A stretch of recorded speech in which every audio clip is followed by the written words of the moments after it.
ফাঁকে কত সুন্দর শিক্ষা আছে, বাস্তব শিক্ষা। তাকাবেন আমার দিকে। মুকুন্দ সরকার বাড়ি ফিরে এলো, মন্দির তৈরি করে দিল। আপনারা যারা কীর্তন শুনে বাড়ি যাবেন তাদের কাছে নিবেদন রইল, যারা নতুন বাড়ি তৈরি করবেন, মন্দির করবেন, তাদের জন্য একটা সুন্দর কথা বলে যাই। আমার কথা নয়, এই কথাটি হচ্ছে খনামা, খনার বচন। ও মায়েরা, বাড়ি তৈরি করতে গেলে খনামা বলেছে যে দক্ষিণ দুয়ারি ঘরের রাজা, পূব দুয়ারি তার প্রজা, উত্তর দুয়ারির খাজনা নাই, পশ্চিম দুয়ারির মুখে ছাই। যতজন জ্ঞানীজন এখানে বসে আছেন, এই কথাটি খনামায়ের কথা, যার জিভ কেটে দেওয়া হয়েছিল। খনার বচন পড়লে জানতে পারবেন। আজকে মুকুন্দ সরকার বাড়ি এলো, কিন্তু সবাই লক্ষ্য করুন, খনার বচনের মতো মানলো। কি মানলো? তাকাবেন কি বলছে।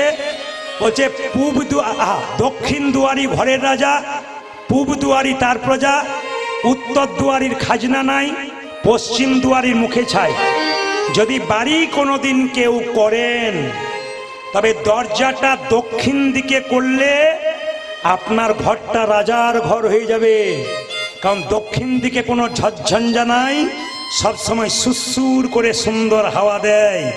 যদি দক্ষিণ দিকে কেউ না করতে পারেন, তবে খনামা বলেছে পূব দুয়ারি তার প্রজা, না পারলে পূব দিকে করো।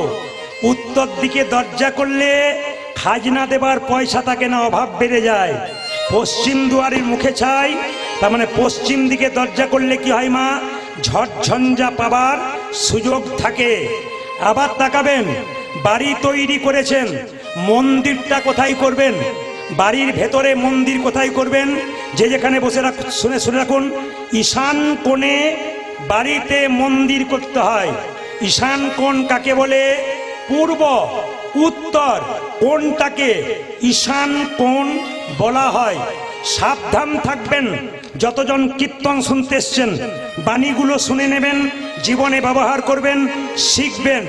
যদি কেউ ঈশান কোণে কোনোদিন বাথরুম পায়খানা করে, আমার কথা নয়, বড় বড় জ্যোতিষ পণ্ডিতরা বলছেন, যদি কেউ বাড়ি তৈরি করে ঈশান কোণে বাথরুম পায়খানা করে ফেলে, তবে জেনে নেবেন তার বাড়িতে বেশ কয়েক বছরের মধ্যে একজন আত্মহত্যা করতে চলেছেন।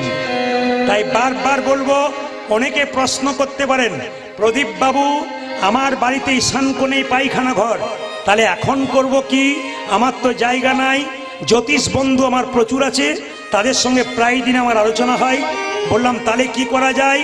বললেন জ্যোতিষ শাস্ত্র বলেছে, যদি বাথরুম পায়খানা বাই চান্স আপনার ঈশান কোণে হয়, তবে আপনি এক বাটি লবণ দোকান থেকে কিনে এনে, টাটকা লবণ, ঈশান কোণে বাথরুমের কোনো এক জায়গায় রেখে দেবেন। প্রতি মাসে মাসে একবার করে পরিবর্তন করে নেবেন। আপনি যে রান্না করবেন, রান্নাঘরটা কোন ঘরে হবে? অগ্নিকোণ, পূর্ব দিকে মুখ করে রান্না করবেন। যখন বাড়িতে শোবেন, জ্যোতিষশাস্ত্র বলল দক্ষিণ দিকে মাথা করে শুতে হয়, উত্তর দিকে পা করে শুতে হয়। উত্তর দিকে মাথা করে শুতে নেই কেন? তাকাবেন, আমাদের পূর্বপুরুষ যারা মারা গেছে, তারা জমের দুয়ার হচ্ছে দক্ষিণ দুয়ার। তাই সব সময় পূর্বপুরুষরা দক্ষিণ দিকেই থাকেন। দক্ষিণ দিকে পা করে শুলে পূর্বপুরুষদেরকে অপমান করা হয়। দক্ষিণ দিকে পেছন করে কেউ বাথরুম বসলে পূর্বপুরুষকে অপমান করা হয়। এই জন্য মাথায় রাখবেন, এক দক্ষিণ দিকে মাথা করতে পারেন, এক পূব দিকে মাথা করতে পারেন, উত্তর দিকে মাথা নয়। হিসাব বলে দিলাম, মুকুন্দ সরকার একটা গোপীনাথের মন্দির তৈরি করলো। যাকে চিকিৎসা করছে তারই রোগ ভালো হলো। সেই সময় বাংলার একজন নবাব ছিল মালদাতে। যদি কেউ যান মালদা, আমি প্রতিনিয়ত মালদাতে গান করি। মালদার গৌর বলে একটা জায়গা আছে, ওখানে একজন নবাব ছিল মুসলমান, তার নাম হুসেন শাহ। তার পেটে একবার যন্ত্রণা হলো। একজন বলল, নবাব তোমার পেটের যন্ত্রণা কেউ ভালো করতে পারলো না, একজন ভালো করতে পারবে। বলে কে পারবে? শ্রীখণ্ডে যদি মুকুন্দ কবিরাজের বাড়ি যেতে পারো, তবে শর্ত আছে। কি? গরিবের চিকিৎসা করে, বড় লোকের করে না। নবাব বললো, তাহলে আমি কি করে যাব? তুমি হুসেন ফকির সেজে যাও, তোমাকে যেন কেউ চিনতে না পারে। এত বড় বাংলার নবাব হুসেন ফকির ফকির সেজে শ্রীখণ্ডে এলো, এসে জিজ্ঞেস করছে, ও ভাই মুকুন্দ সরকারের বাড়ি কোনটা? ওই যে মন্দিরটা দেখতে পাচ্ছ, ওটাকে লক্ষ্য করে চলে যাও। এ ভাই মুকুন্দ সরকারের বাড়ি কোনটা? সোজা চলে যাও, দেখবে প্রচুর লোক লাইন দিয়ে দাঁড়িয়ে আছে, চিকিৎসা করাচ্ছে। ও ভাই মুকুন্দ সরকারের বাড়ি কোনটা? আর একজন বলছে, না না, যত এগিয়ে যাবে খোল করতালের শব্দ পাবে, ওটা মুকুন্দ সরকারের বাড়ি। মায়েরা, এত বড় বাংলার নবাব হোসেন শাহ ফকির সেজে কেউ যেন চিনতে না পারে এরকম করে দাঁড়িয়ে আছে। সবাইকে বলল, বাবা আমাকে একটু জায়গা করে দাও, আমি ফকির মানুষ, আমার পেটে বড় যন্ত্রণা। সবার মায়া হলো, সামনে দাঁড় করে দিল।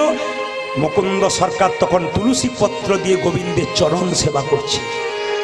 যে যেখানে বসে আছেন মন দিয়ে শুনে নিন, একবারে দামি কথা। অ্যাপেলো, চেন্নাই, ব্যাঙ্গালোর, ভেলোর ডাক্তার দেখাতে যান, প্রদীপ পালের কথাটা মিলিয়ে নেবেন। ডাক্তারবাবু টেবিলের দিকে তাকাবেন, কৃষ্ণের ছবি। যে জাতির ডাক্তার সেই জাতির ভগবানকে তারা ভজনা করে। আমি একবার গিয়েছিলাম, একজন ডাক্তারকে দেখাচ্ছিলাম, উনি দেখলাম টেবিলে কৃষ্ণের ছবি রেখেছেন, অথচ সব চাইতে বড় ইউরোলজি 201টা ইউরোলজি চেন্নাই হসপিটালে, তার মধ্যে 1 নম্বর জায়গায় ফরেন কান্ট্রি থেকে পাস করে এসেছে, আমেরিকা থেকে পাস করে এসেছে।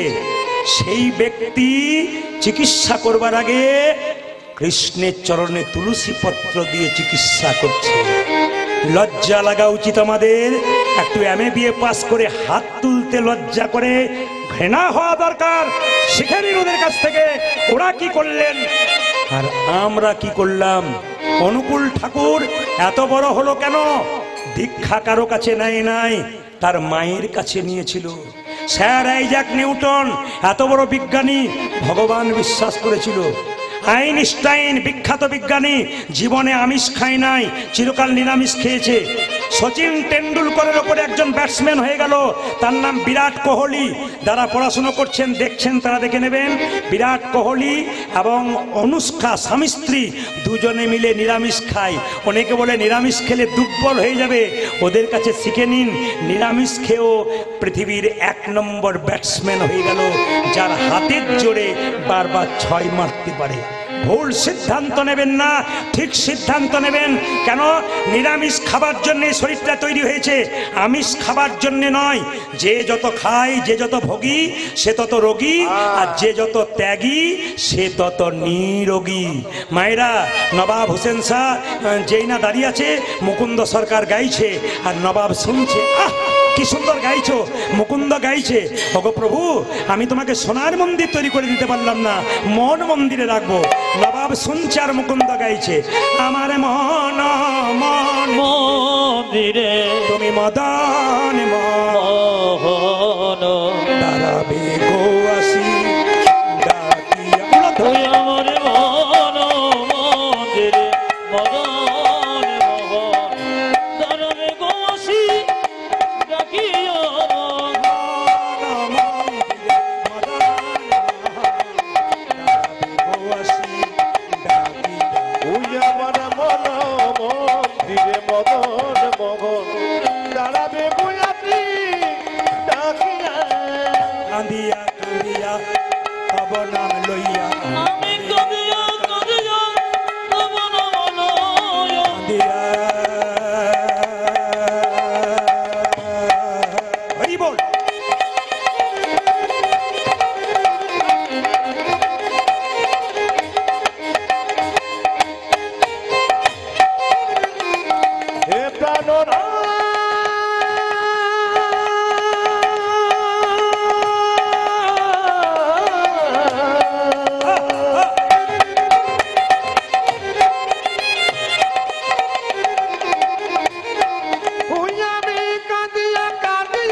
মাঝে ভেতরে আপনাকে ডাকছি, আপনাকে চশমা পরে ওই যে মাঝে।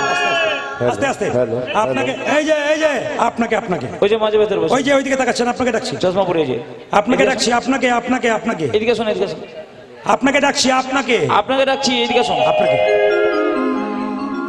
না আপনাকে নয়, মুকুন্দ সরকারকে ডাকছি নবাব, ভয় খেয়ে যাবেন। এই যে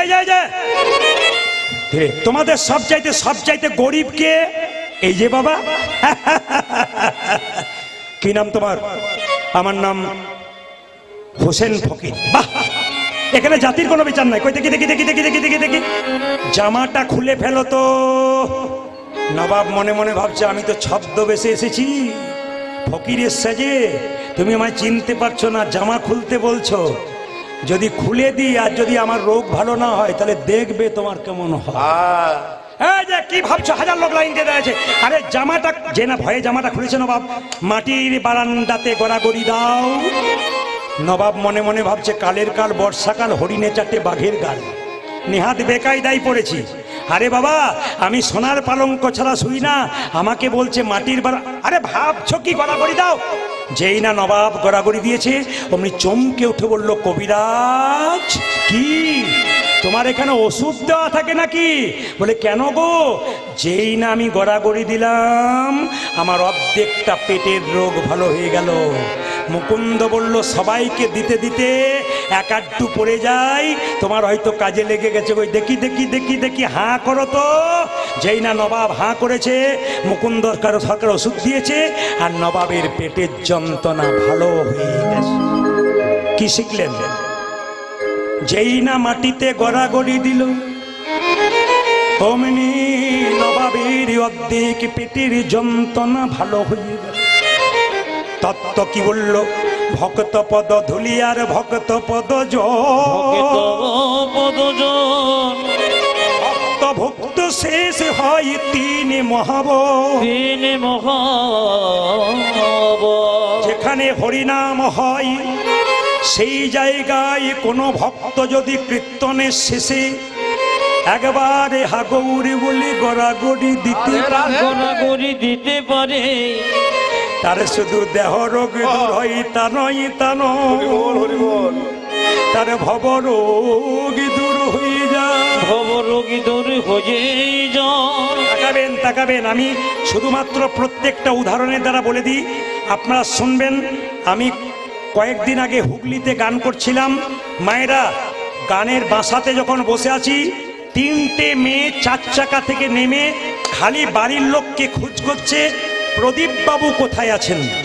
আমার বাসাতে গেলেন, তিনটে মেয়ে 3টে গোপালকে ছেলের মতো কোলে করে নিয়ে গেলেন, নিয়ে বসিয়ে বললেন, বাবা কলকাতা সব জায়গায় পাওয়া যায় না, আমার এখানে আত্মীয় বাড়ি, তাই 3 জন চলে এলাম। ভালো করেছেন। কীর্তনের আসরে বসে আছে, সবাই লক্ষ্য করবেন যারা মায়েরা কীর্তন শুনছেন, মেয়েগুলো কীর্তনের আসরে বসে আছে, 3টে গোপালকে সামনে বসিয়ে কীর্তন শুনছে। কীর্তন যখন শেষ হয়ে গেল, 3টে মেয়ে ধুলোতে গড়াগড়ি দিচ্ছে। আমি একজনকে জিজ্ঞেস করলাম, দিদি এত দামি কাপড় কলকাতা থেকে এসেছো, দামি দোকান থেকে কিনেছো, কাপড়টা তোমার ময়লা হয়ে যাবে না? উনি বললেন, বাবা আপনার কীর্তনে শুনেছি স্বামীর যদি 10টা কাপড়ের দোকান থাকে, চিতাতে যখন শুয়ে দেবে একটাও কাপড় সঙ্গে দেবে না, তাই ধুলাই গড়াগড়ি দিলাম। শুনলে চমকে যাবেন। জিজ্ঞেস করলাম, আপনি কি করেন? মায়েরা চমকে যাবেন শুনলে। বলছে, কলকাতার কোনো একটা কলেজে আমি পড়াই, মানে প্রফেসর, লেকচারার, অধ্যাপিকা। লজ্জা লাগা উচিত। সামান্য MA পাস করে আমরা ধুলোতে গড়াগড়ি তো দূরে কথা, হাত তুলতে পারি না, কিন্তু লজ্জার বিষয়। কলেজে পড়াই যে মেয়েটা, সেই মেয়েটা গড়াগড়ি। আরেকজন মেয়েকে জিজ্ঞেস করলাম, আপনি কি করেন? উনি বলছেন, আমার স্বামী দাঁতের ডাক্তার, আমিও ডাক্তার। বাহ! আরেকটা মেয়ের কম বয়স জিজ্ঞেস করলাম, তুমি কি করো? বলছে, দাদা আমি বিউটি পার্লারে কাজ করি। বললাম, আমিও তো করি। উনি বললেন, আপনি কখন করেন? সবসময় তো কীর্তন করছেন। আমি কীর্তনের মাধ্যমেই তো করি। বললাম, বুঝলাম না। বলে, শোনো, তুমি যখন বিউটি পার্লারে কাজ করো তখন সবার বাইরেটা ভালো করার চেষ্টা করো, আর আমি হরিনামের বিউটি পার্লারে কাজ করি ভক্তের ভেতরটাকে ভালো করার। এই হচ্ছে হচ্ছে বিউটি পার্লারের কাজ, যেখানে ভালো ভালো কথা বলে, কথা এমন বলতে হবে রাস্তা দিয়ে ছুটে বেড়াবে পকেটে পকেটে, হৃদয় মন্দিরে কেন ওই কথা আপনি নেবেন, জীবন আপনার সুন্দর করবেন, তবে আপনার কৃষ্ণ নাম শোনা সার্থক হয়ে যাবে। মায়েরা, যেই না মুকুন্দ সরকার ওষুধে নবাবের ভালো হয়ে গেছে, নবাব চিৎকার করে বলল, মুকুন্দ কে? কে তুমি? এত বড় সাহস, তুমি আমার নাম করছো? আমি হলাম সারা বাংলার নবাব হোসেন শাহ। নবাব, আমার অপরাধ হয়ে গেছে। না না, অপরাধ তোমার হয়নি, তোমাকে পরীক্ষা করতে এসেছিলাম তুমি কত বড় কবিরাজ। সত্যি তুমি বড় কবিরাজ, তোমাকে এখানে রাখা হবে না, তুমি আমার গৌড়ে চলো মালদাতে। মায়েরা, রাত্রিবেলায় মহাপ্রভু মন্দিরে মুকুন্দ বলছি, প্রভু বলে দাও, তুমি তো বলেছিলে গরিবের বাড়িতে হরিনামে দিতে, তুমি তো বলেছিলে গরিবের চিকিৎসা করতে, তুমি তো আমাকে মুসলমানের বাড়ি যেতে বলনি, আমি কি করব? সঙ্গে সঙ্গে ভগবান মহাপ্রভু আকাশবাণী করে বললেন, মুকুন্দ, ঈশ্বরে যা করে তা, জোরে বলুন, মঙ্গলেরই জন্য। আমি শুনতে চাই, জোরে বলবেন, ঈশ্বর যা করে তা, একটু জোরে বলুন, ঈশ্বর যা করে তা। এবার চুপ করুন, আমি যা বলবো এবার বলবেন। আপনার ছেলে মাধ্যমিক পরীক্ষায় ফেল করেছে, আমি যদি কাছে গিয়ে বলি ঈশ্বর যা করে তা মঙ্গলের জন্য, কি বলবেন? বাজে বকবেন না। তাহলে ভালো হলে মঙ্গল, না হলে অমঙ্গল। মায়েরা, মুকুন্দ সরকার গেল নবাবের বাড়ি মালদাতে, কিন্তু মুসলমান মানে কি? সৎ ইমান। মুসলমানের সৎ মান মানে ইমান। নবাব হোসেন শাহ সৎ মানুষ ছিলেন। তিনি বললেন, মুকুন্দ, তোমাকে নিয়ে এলাম, কি করতে হবে? বলে, শোনো, আমাকে একটা সুন্দর মন্দির তৈরি করে দাও, আমি গোপীনাথের ভজন করব আর জীবের দ্বারে হরিনাম দেবো। বলছে, বেশ, তোমাকে তাই দিলাম। মুকুন্দ সরকার গোপীনাথের ভজনা করছে। মায়েরা, মাথায় কাপড়গুলো নিন, সবাই সবাই মাথায় কাপড়গুলো নিন, প্রেম সে ভক্তি করে বসুন। মুকুন্দ সরকার গোপীনাথের ভজন করছে, আর পেছনে শুনবেন ভালো করে, পেছনে একটা মেয়ে তাল পাতার পাখাতে হাওয়া করছে। কোন পাতা বললাম, জোরে বলুন? তাল পাতার পাখা, তার মধ্যে ময়ূরের পালক। মুকুন্দ কীর্তন গাইছে, আপনার সবাই উলুদ হয়ে দেবেন। কি গাইছে? আমার কানু সে বিনোদ, কানু সে বিনোদ, কানো সে বিনোদ রায় গো, কানো সে বিনোদ রায়, আমার কানু সে বিনোদ রায় গো, আমার কানু সে বিনোদ রায়। বিনোদ চূড়াই, বিনোদ পরিহার, আজ বিনোদ চূড়া, বিনোদ পরিহার, বিনোদ।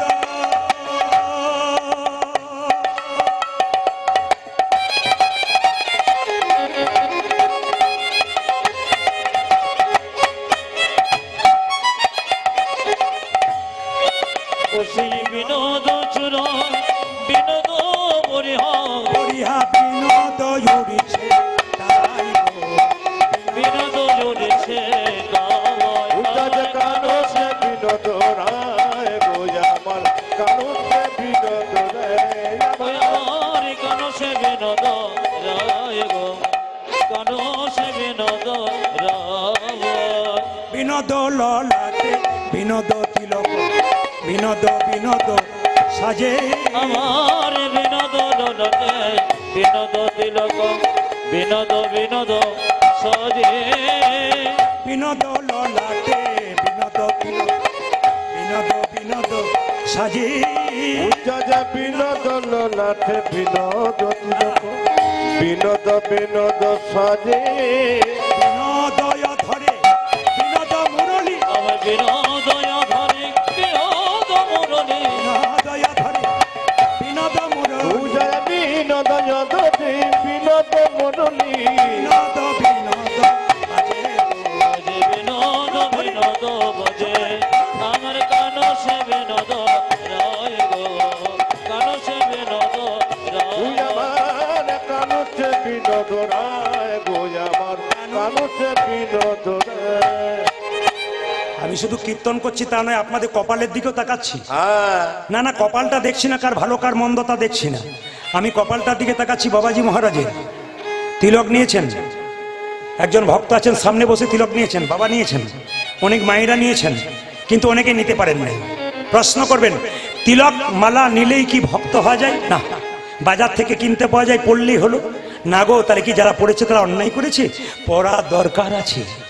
এ হচ্ছে মাস্টার, রাস্তা দিয়ে পেরিয়ে যাচ্ছ, কারো পেয়ারা ঝুলছে, পাকা পেয়ারা তুলতে যাচ্ছ, মালা বলছে খবরদার তোর গলায় মালা, তিলক কি করতে যাচ্ছিস, চুরি করা হচ্ছে না? চুরি করছি। তাহলে বাধা দিচ্ছে কেন?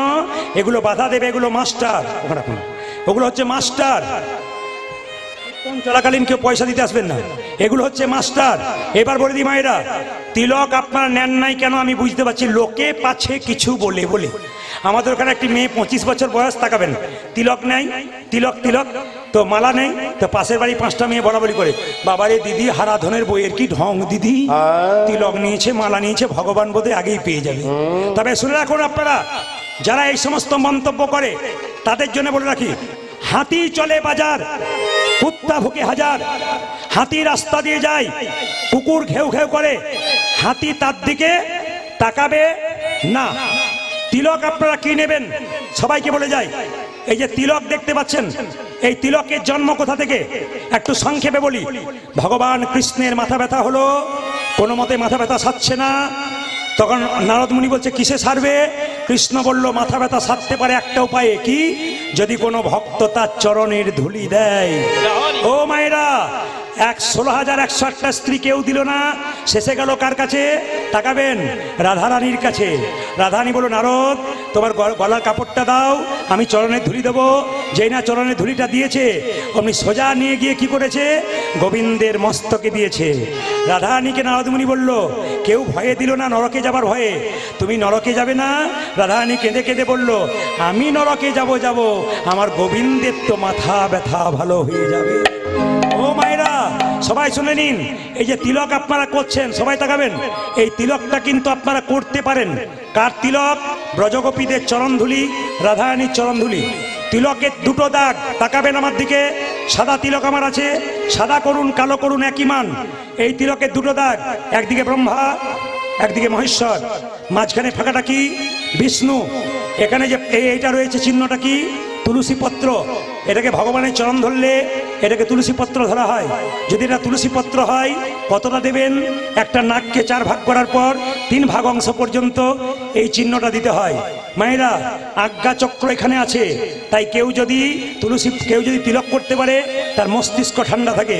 তবে যারা তিলক করতে পারেন না, অনেকে বলেন কিছু খেতে পাবো না, তিলক করতে পাই না, তাদের জন্য বলে রাখি তিলক আপনারা করবেন, যা খাবেন খাবেন।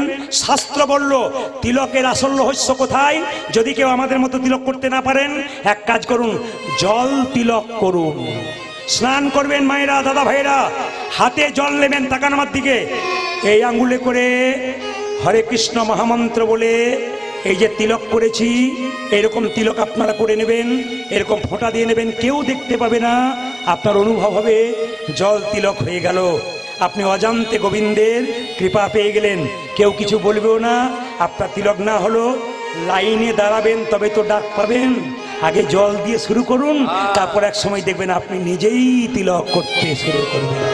এই জন্য আগে আপনাকে লাইনে দাঁড়াতে হবে, তবে আপনি ডাক পাবেন। সবাই লক্ষ্য করুন মায়েরা, যে